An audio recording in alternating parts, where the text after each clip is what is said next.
The truth. It's something we look for. We value the truth.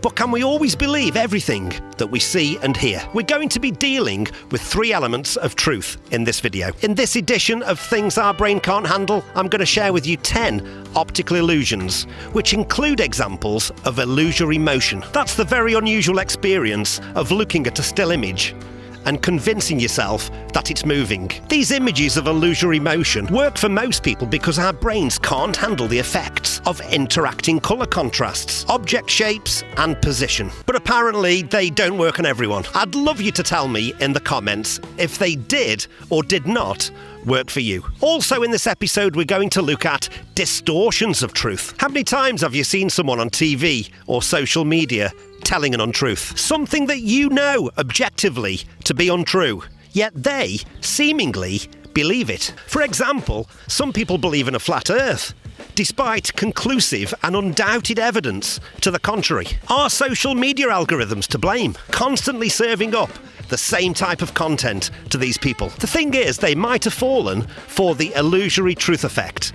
And in this social media age, that is a problem. The illusory truth effect is a little-known cognitive bias, and I'm going to share it with you in this video. And finally, we're going to look at the rhyme as reason effect. It's been studied, and it turns out that we might believe statements more if they rhyme, without stopping to wonder if they're true. Could rhymes cause us to buy things? And could rhymes cause us to vote differently? Could a rhyme influence a jury in a murder trial? I've got a great video for you today, so please don't go away. I'm a poet and I didn't know it.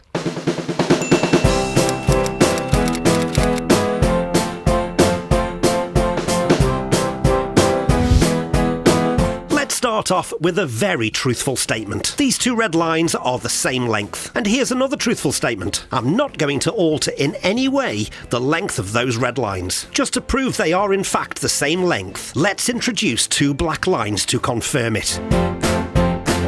Let's now introduce some shapes to give us some depth of field. It's highly likely now that the red line on the right now appears much bigger than the one on the left. Your brain thinks it's now far away and it's overcompensated for its size. Let's put the black lines back in to show they're still the same length. This is definitely one optical illusion that our brain can't handle.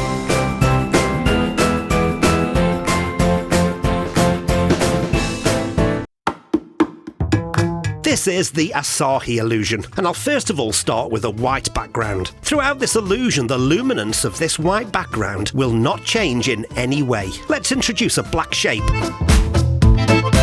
I'm now going to grade the blackness so that it loses its blackness as it gets closer to the tip of the shape. For the time being, I'm now going to revert it back to solid black and add more shapes to make a circle. Now let's add in the gradient to the blackness. If the white background in the centre now looks brighter to you, then that's your brain making it up. Your brain is assuming the gradient on the shapes is being caused by a light source, so it's added one in. Back to black. Back to gradient. At no time has the luminance of the white background changed.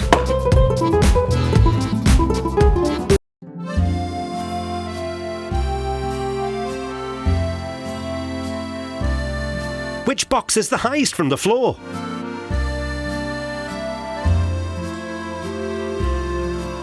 How about now?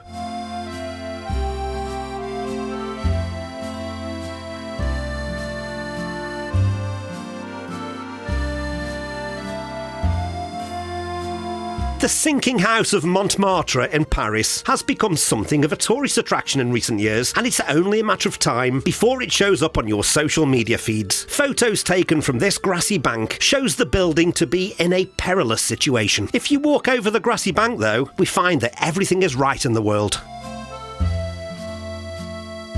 Who fancies a nice leisurely drive over the Eshimo Ohashi Bridge in Japan? This terrifying bridge is surely only suitable for people who like to live life on the edge. Well, not really. So many of the photos we might see of this bridge online are taken from a certain angle with a telephoto lens, which plays havoc with our sense of perspective. Here it is, up close and personal. The bridge still creates a steep hill, but it's not quite so daunting.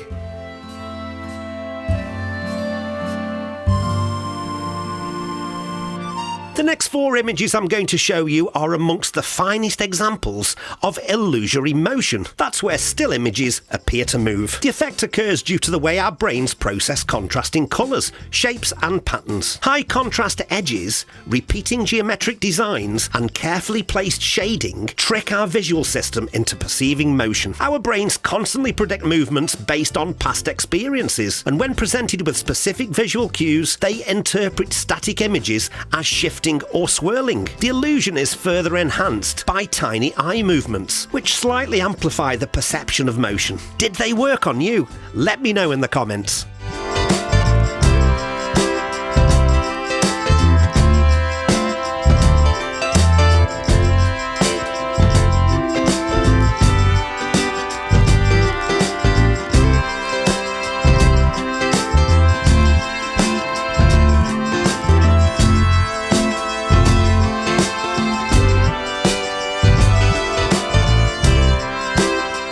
To end this segment with 2 very famous optical illusions that I showed in a video last year, and to this day I still get comments saying that I'm not telling the truth. Lots of people can't get their head around the fact that these are illusions and no trickery on my part is involved. These tables by Roger Shepard are an example of geometrical illusion. What would you say is the longest table? The tabletops are a pair of identical parallelograms, and our brain interprets them as objects in 3-dimensional space. This one clearly looks longer and thinner than this one. They are, however, identical. I can show graphically by moving the large tabletop over, and I can even use a ruler to show you that they are the same. If you don't believe me, and trust me, many don't, then pause this video and compare the length of your finger to both examples. The checker shadow illusion. Another illusion where I found it difficult to convince some of its truthfulness. Your brain is telling you that tiles A and B are different colours. They are in fact the same colour and shade. Your brain can see the shadow and clearly expects a white tile to be in the space marked B. I'm going to slide the B tile now out of the shadow and put it next to A. I haven't changed the colour of that tile. Your brain has. Don't go away, because coming up next is the illusory truth effect. The illusory truth effect is our tendency to believe false information to be correct after repeated exposure. It's a psychological phenomenon. We can perceive repeated statements to be more truthful. It was first identified in a 1977 study at Villanova University and Temple University. They found that when people initially assess truth, everything's perfectly logical. Their study showed that people assessed new information against their understanding. We assess new information against what we already know to be true. But we also assess truth on our feelings of familiarity. And that's not always so logical. Studies have demonstrated that repetition makes things easier to process, and that can lead people to believe that a repeated statement is more truthful. This ease of processing is known as processing fluency. We can then mistakenly make the cognitive shortcut that if it's easy to process, because we've already heard it, then it must be true. It's an efficient way of arriving at a decision, but it can lead us to accepting false information as true. In the initial 1977 study, participants were asked to rate a number of statements as true or false. One group of college students were given 60 plausible statements. The trivia statements were carefully selected so that the participants were unlikely to know much about them. For example, one statement was, the first US Air Force base was launched in New Mexico. Another statement was, basketball became an Olympic discipline in 1925. Amongst the 60 statements, some were true and some were false. A second exercise was carried out 2 weeks later,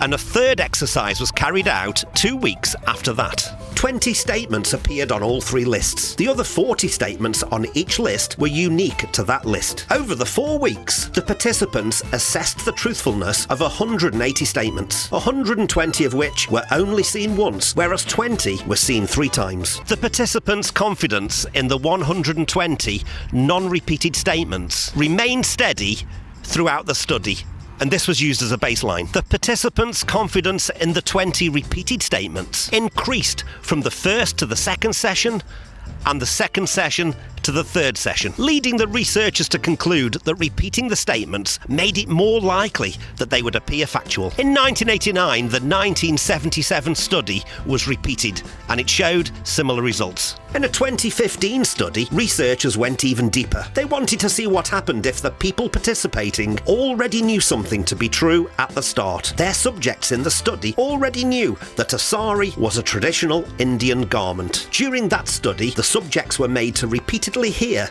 that a sari was the name of a short plaid skirt worn by Scots. We all know that a plaid skirt worn by the Scots is a kilt, but by the end of the study, some of the participants began to accept that it was in fact called a sari. They concluded that familiarity, bolstered by repetition, can override factual knowledge. The effect seems to work because when people assess the truthfulness of something, they rely on whether or not the information agrees with their understanding of it, or whether it feels familiar. The first element of that is logical, as people are comparing new information with what they already know to be true. The second element, the feeling of familiarity, is not so logical, and it's that familiarity element that can overpower rationality. Several studies have shown that processing fluency can play a crucial part in how readily we'll accept certain facts. A 2014 study asked subjects to judge the truthfulness of statements from certain named individuals. Some of the names of the individuals were easier to pronounce than others. Consistently in the study,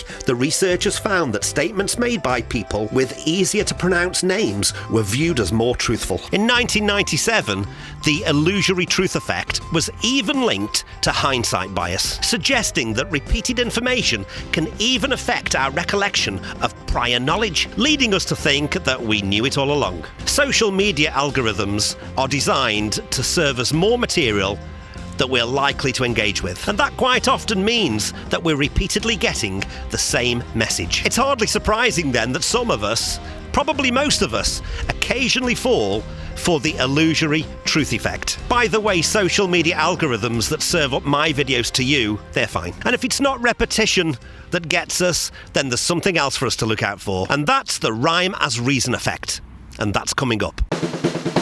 Please allow me just 20 seconds to plug this channel. Very Nearly Interesting is a brand new channel, and I need all the help I can get. Please click that like button if you've enjoyed this video. That's how YouTube knows you like it, and they'll show it to more people. And please consider subscribing. That way I might see you again. And now you can support the channel on Patreon, where you'll find exclusive content and a grateful me. There's a link in the channel description. I'm going to make 10 statements, supposed pearls of wisdom or aphorisms. I'm going to give you 2 versions of each statement, version A and version B. For each pair of statements, I want you to ask yourself,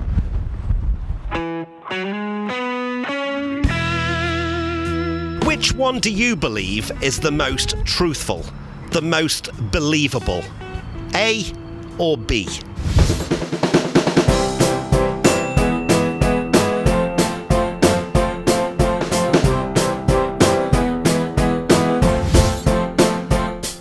What sobriety conceals, alcohol unmasks. What sobriety conceals, alcohol reveals. An apple a day keeps you healthy. An apple a day keeps the doctor away. No pain, no improvement. No pain, no gain. When the cat's away, mice will appear. When the cat's away, the mice will play. A stitch in time will save unnecessary stitching. A stitch in time saves 9. If you snooze, you're likely to miss out on opportunities. You snooze, you lose. The more you know, the better you'll become. The more you know, the more you grow. Fake it until you're successful. Fake it till you make it. A heart that's pure can lead to lasting success. A heart that's pure will long endure. Birds of a feather flock conjointly. Birds of a feather flock together.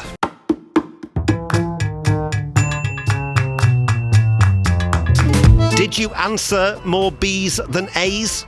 Let me know in the comments. If you did, then you're not alone. In each example, both convey the same sentiment. Yet the B statement, with its rhyming structure, is much more likely to resonate. The rhyming statement, certainly to some, seem more truthful, much more believable, more accurate. This phenomenon, where rhyming statements are seen as more plausible, is known as the rhyme as reason effect. A study into this effect was carried out in 2000. The study was cleverly entitled Birds of a Feather Flock Conjointly, Rhyme as Reason in Aphorisms.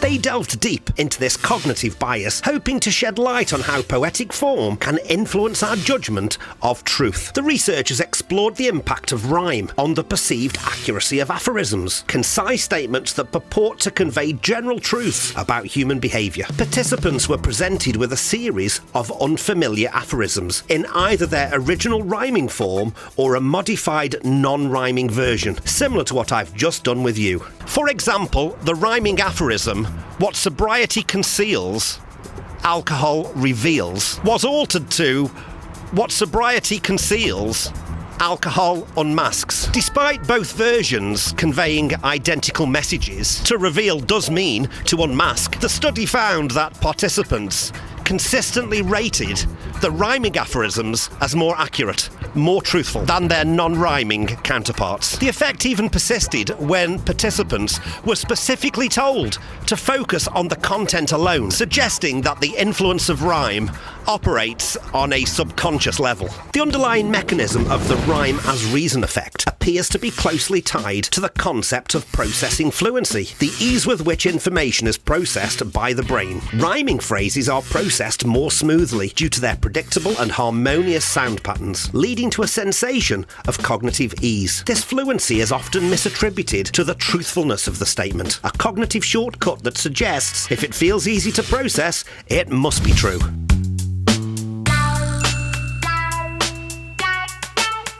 This shows how superficial qualities of language can sway our perception of credibility. This all sounds perfectly harmless so far. Okay, so we're more likely to believe a statement if it rhymes. But it does have effects and implications in real-world contexts. Advertisers, for example, frequently harness the power of rhyme to make slogans more memorable and persuasive. Consider the success of marketing campaigns like "A Mars a day helps you work, rest and play." That's such an incredibly famous phrase, but it isn't really saying much. Let's break it down. A Mars bar is food. Food gives you energy. Energy is necessary for work, rest and play.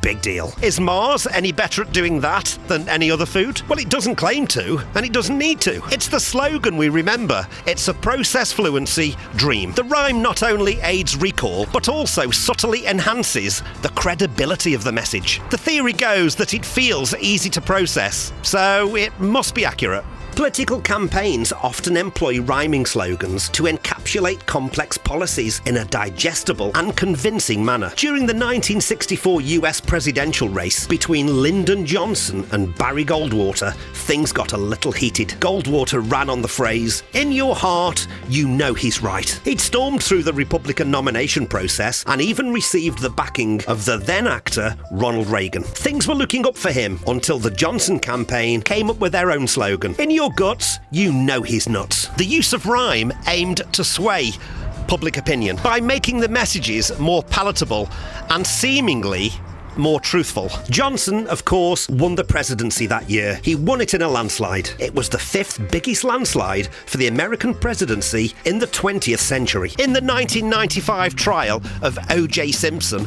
much attention was paid to a pair of gloves. One was found at the murder scene and one was allegedly found on Simpson's estate. It was purported that the blood-soaked gloves contained the DNA markers of both murder victims and Simpson himself. It was seen as a smoking gun. The gloves were regarded as compelling evidence by the prosecution. It was alleged that one glove put him at the scene of the crime and the other glove followed him home. It was claimed by prosecutors that both of the gloves linked him to both of the victims. Perhaps unwisely, the prosecution asked Simpson to try on the gloves.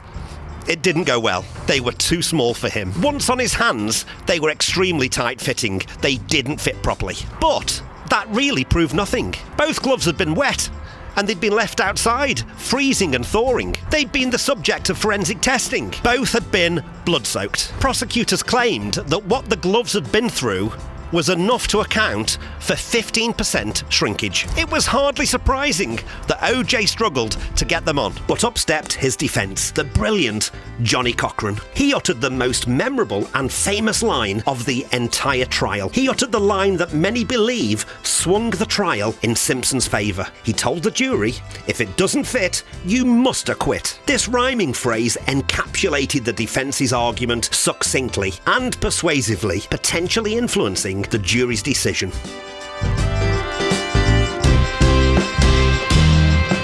Did this one line sway the jury?